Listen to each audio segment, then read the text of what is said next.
Seryo, dahil sa tindi ng baho talaga.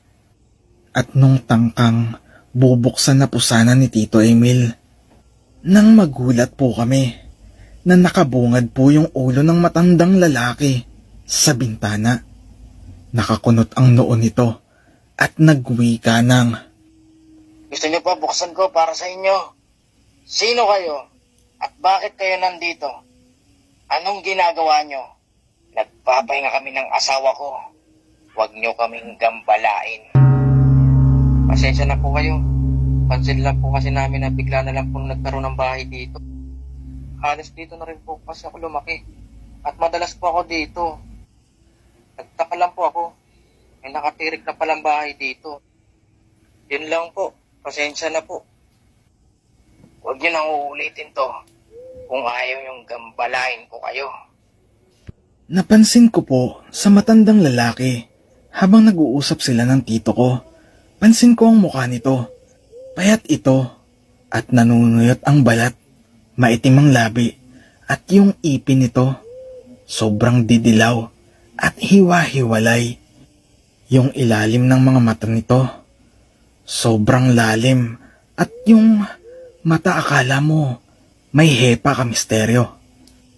Nilisan namin ang lugar na iyon at inaya na ang mga kasama namin na lumipat sa ibang lugar. Dahil iba ang kutob ng tito ko sa matanda na yon. Nag-isip na lang kami ng maaaring idahilan para sa mga kasama namin para hindi na magtaka ang mga ito. Habang kami ay paalis, napansin ng mga pinsan ko yung maliit na barong-barong na bahay ng matanda. Nakita nila itong nasa labas ng bahay, nakatitig sa amin. At pansin ko na para itong nagsasalita sa hangin. Kaya naman, pinagtuturo ng iba naming kasama at napansin nakasilip sa bintana yung asawa nitong babae na masama rin ang tingin sa amin. Kaya naman, nagbilis na kami ng lakad. Marami din kaming napuntahang lugar, iba't ibang mga tanawin. 4:30 na ng hapon nang mapagpasyahan na namin na umuwi. Dahil medyo malayo-layo rin ang aming lalakaring pauwi.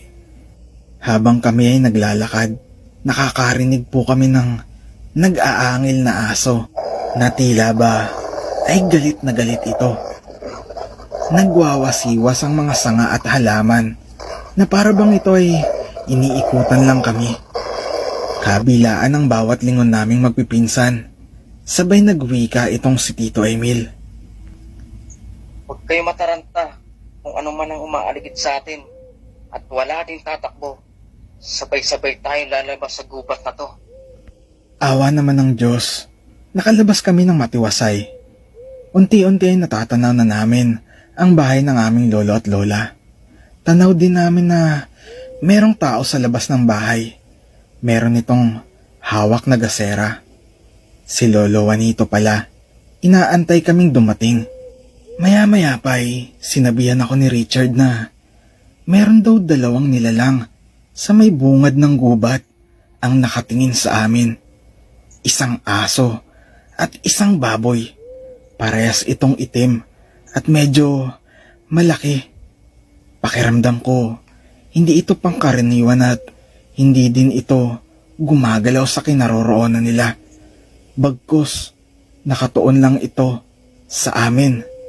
Kaya sinabi ko kaagad kay Tito Emil at sinabi nito na, Bilisan niyo maglakad mga pamangkin. Huwag niyo na silang lingunin. Iba ang kutob ko sa mga yan. Ha?